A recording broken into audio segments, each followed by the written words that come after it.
Hello everybody, welcome back to our channel. Today's episode is nothing to do with Big C, nothing to do with human biology. But the thing is that SamI wants to talk about why she has insomnia. Today, I'd like to talk about my childhood story. Oh, there is something a little bit sad and little bit, I don't know how to describe it.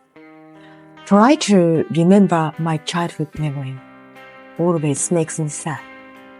You know, I was born in 1972 in Japan, a countryside, conservative place.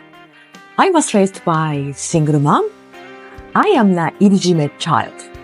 Father didn't want to accept as his child, which is fine. I was raised by single mom.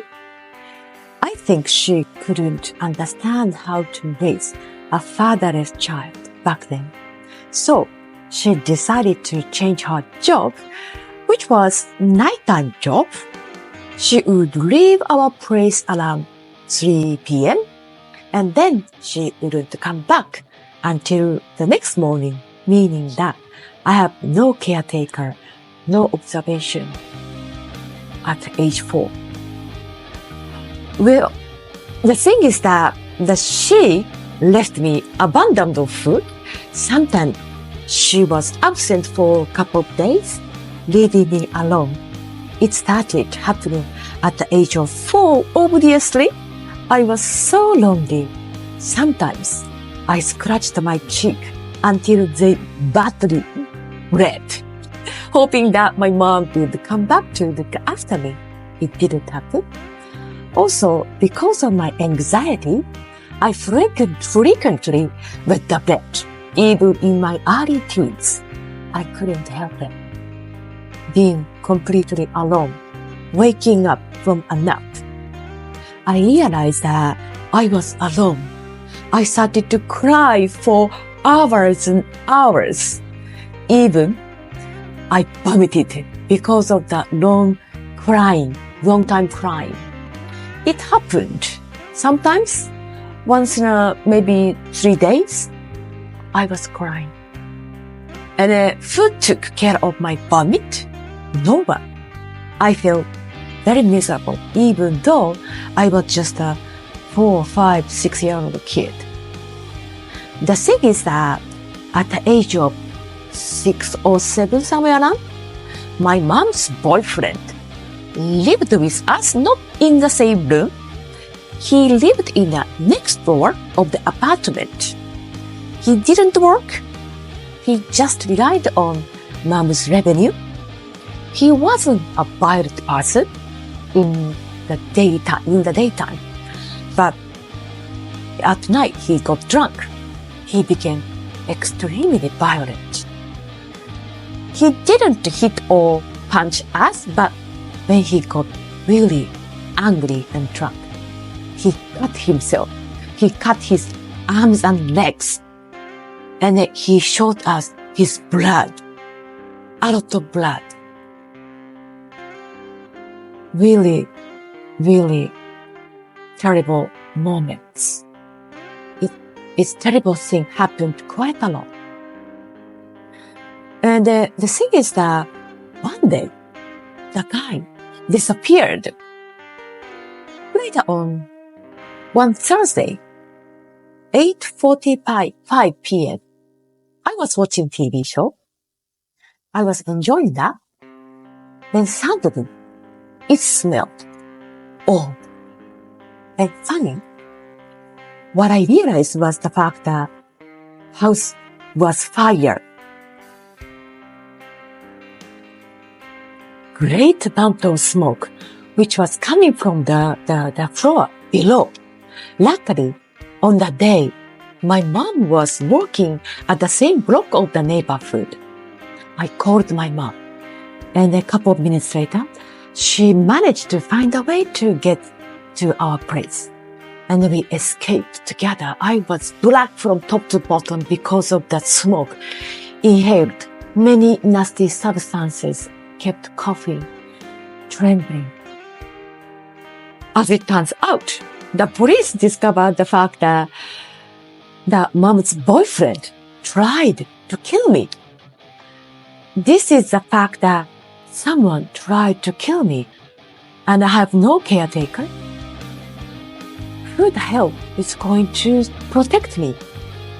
This kind of the fear kept taking over me in my entire childhood. Also, my mom was still always upset because she was opposed to the idea of having a fatherless child from her family. No one backed us up. Very poor and sad family. Oddly, after the event, my biological father popped up into our life. It was once in 2 years, 3 years, 5 years, sometimes a little more often. On that day, we were united. The only days my mom was present at night. The three of us were like a true family. I liked it. I excited. Then one day, he told me that he was going to come next month again. The next month came. And every day, I went to the station. I waited to the station from early morning to at night. But he didn't come. I just waited every day, calling me. I was so sad. Even now, remembering this event brings back emotions like that. As I became an adult, my biological father and then I met more often. We had a great time. We had a great conversation together. Already, I had left my mom's place. But one day, he made an announcement that, hey, we are not going to meet anymore because of the fact that my wife doesn't like the fact that we were connected. So, we are not going to meet. That was the last time I saw him. So that is why I said I have no family, which is fine. I'm not the only person on this planet who have had these kind of experiences. And also, my mom, he's a abusive person. I know it. But because of we are family, I feel like I have to fix our relationship. I used to call her, but she was always abusive, always critical. I think she might have a mood disorder of kind. I couldn't fix our relationship. So these kind of the things that memory, trauma, smell, sensation, blood, this coming back to me as a, I don't know, sensational memory, flashback at the middle of the night. My heart is pumping. Literally, it keeps me awake. So I've been working on it. And then I've been taking sleeping pills since I was 15 years old. I've been working on it again, cutting the dosage half, quarter, tapering off everything, cutting down everything. Now currently I've been on 5 to 7% of the original dosage. I've been improving. Yeah, this is my trauma the main root cause of my insomnia. But again, if you ask me, I'm happy or not, I'm absolutely happy person.